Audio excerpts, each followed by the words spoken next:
Hello friends, today Shashtika சமையல் என்ன பார்க்க போகிறோம்னா ஒரு சூப்பரான டேஸ்டான காலிஃப்ளவர் பட்டாணி குருமா எப்படி பண்ணுறேன்னு தாங்க பார்க்க போகிறோம். பாருங்கள், இது மாதிரி டேஸ்ட்டாக எப்படி பண்ணலான்னு பார்க்கலாம். இதை நம்ம சப்பாத்தி, தோசை, இட்லி இது கூடலாம் சாப்பிடும்போது டேஸ்ட் ரொம்ப அல்டிமேட்டாக இருக்கும் ஃப்ரெண்ட்ஸ்.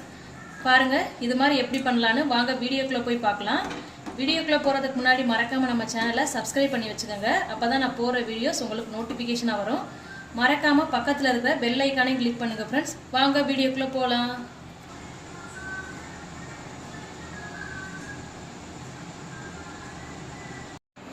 இப்போது காலிஃப்ளவர் பட்டாணி குருமா பண்ணுறதுக்கு தேவையான பொருட்கள் என்னென்னு பார்த்துடலாம். நான் அதுக்கு காலிஃப்ளவரை சுடுதண்ணியில் மஞ்சத்தூள் போட்டு வாஷ் பண்ணி எடுத்து வச்சுருக்கேன். இது கூடவே ஒரு அரை கப் அளவு பட்டாணி வேக வச்சு எடுத்து வச்சுருக்கேன். இது கூட பார்த்தீங்கன்னா 2 தக்காளி, பழுத்த தக்காளி பொடி பொடியாக நறுக்கி எடுத்து வச்சுருக்கிறேன். 2 பச்சை மிளகா கீறி வச்சுருக்கேன். இஞ்சி பூண்டு பேஸ்ட் இடித்து வச்சுருக்கேன். இதில் 10 சின்ன வெங்காயம் பொடி பொடியாக நறுக்கி எடுத்து வச்சுருக்கேன். தாளிக்கிறதுக்கு பார்த்தீங்கன்னா பட்டை, கிராம்பு, சோம்பு எடுத்து வச்சுருக்கேன். பிரியாணியில் எடுத்து வச்சுருக்கேன். வாங்க எப்படி பண்ணலான்னு பார்க்கலாம். இப்போ ஃபஸ்ட்டு இதுக்கு கடாயை காய வச்சுட்டு போதுமான அளவு எண்ணெய் விட்டுக்கலாம். இப்போ எண்ணெய் சூடாயிடுச்சு. நம்ம இது கூட எடுத்து வச்சிருக்கிற பட்டை, கிராம்பு, சோம்பு, ஒரு பிரியாணி இலை இது கூட ஆட் பண்ணிக்கலாம்.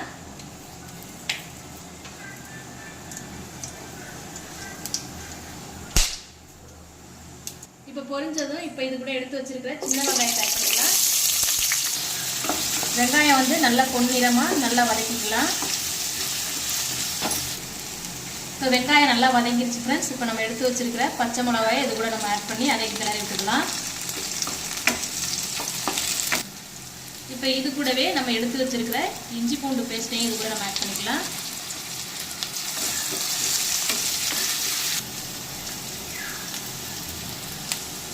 இப்போ இது கூடவே நம்ம எடுத்து வச்சிருக்க தக்காளியும் ஆட் பண்ணிக்கலாம்.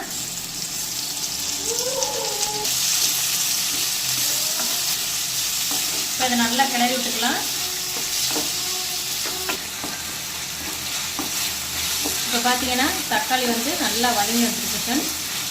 இப்போ நம்ம இது கூட எடுத்து வச்சிருக்கிற காலிஃப்ளவர் ஆட் பண்ணிக்கலாம்.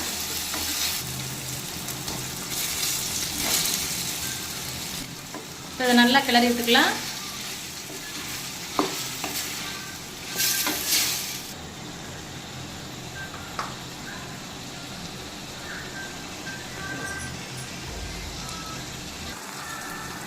இப்போ இது கூடவே நம்ம எடுத்து வச்சிருக்கிற பட்டாணியை ஆட் பண்ணிக்கலாம்.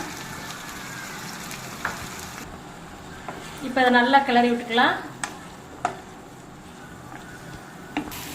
இப்போ இது கூடவே நம்ம கொஞ்சமாக உப்பு ஆட் பண்ணிக்கலாம். ஆட் பண்ணி இதையும் நல்லா கிளறி விட்டுக்கலாம்.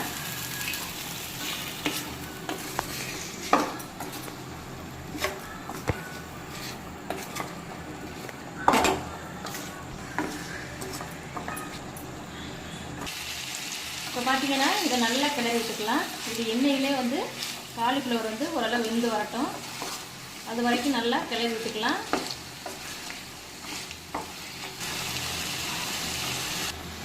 இப்போ பார்த்தீங்கன்னா காலிஃப்ளவர் பட்டாணி எல்லாம் எண்ணெயில் ஓரளவு வெந்து வந்துருச்சு ஃப்ரெண்ட்ஸ். இப்போ நம்ம இது கூட எடுத்து வச்சிருக்கிற மசாலா பொருட்களை ஆட் பண்ணிக்கலாம். இப்போ இது கூட கொஞ்சமாக சில்லி பவுடர் ஆட் பண்ணிக்கலாம்.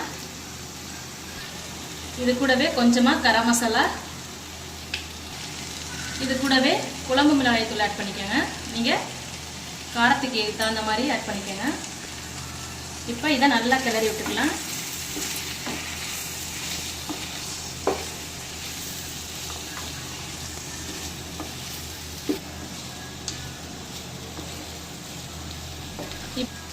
இப்போ மசாலா பொருட்களோட பச்சை வாசம்லாம் போய் வந்துருச்சு.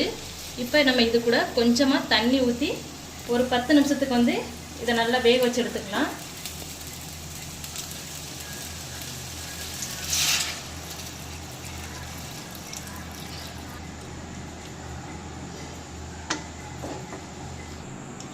இப்போ நம்ம ஒரு மிக்ஸி சாரில் குருமாவுக்கு தேவையான மசாலா பொருள் ரெடி பண்ணிக்கலாம். நான் இப்போ இதுக்கு மிக்ஸிங் பவுலில் கொஞ்சமாக தேங்காய் துருவல் எடுத்து வச்சுருக்கேன்.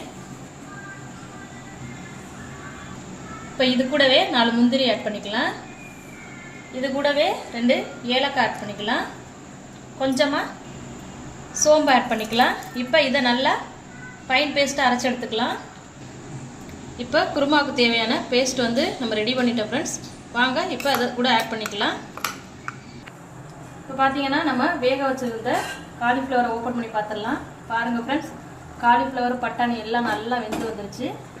இப்போ நம்ம இது கூட அரைச்சி எடுத்து வச்சுருக்கிற மசாலாவை ஆட் பண்ணிக்கலாம்.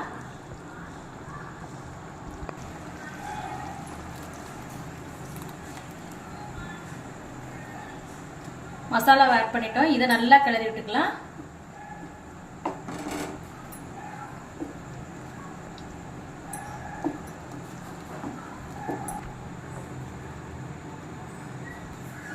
இப்போ நம்ம இதை வந்து ஒரு 5 மினிட்ஸ் வந்து அப்படியே மூடி போட்டு வச்சுக்கலாம், வேக வச்சு எடுத்துக்கலாம்.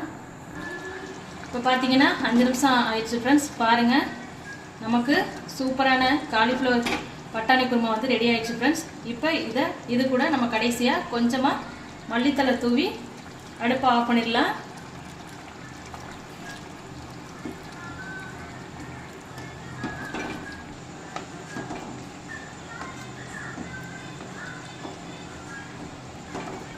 இப்போ பார்த்தீங்கன்னா நமக்கு தேவையான காலிஃப்ளவர் பட்டாணி குருமா வந்து சூப்பராக ரெடி ஆயிடுச்சு ஃப்ரெண்ட்ஸ். பாருங்கள் எவ்வளோ சூப்பராக வந்திருக்குன்னு. நீங்களும் இந்த ரெசிபி ட்ரை பண்ணி பாருங்கள். ட்ரை பண்ணி பார்த்துட்டு டேஸ்ட் எப்படி வந்துச்சுன்னு கமெண்டில் மறக்காமல் சொல்லுங்கள் ஃப்ரெண்ட்ஸ். மறக்காமல் நம்ம சேனலை சப்ஸ்கிரைப் பண்ணி வச்சுக்கோங்க. அப்போ தான் நான் போடுற வீடியோஸ் உங்களுக்கு உடனுக்குடனே நோட்டிஃபிகேஷனாக வரும். மறக்காமல் ஷேர் பண்ணுங்கள், லைக் பண்ணுங்கள் ஃப்ரெண்ட்ஸ். தேங்க்யூ.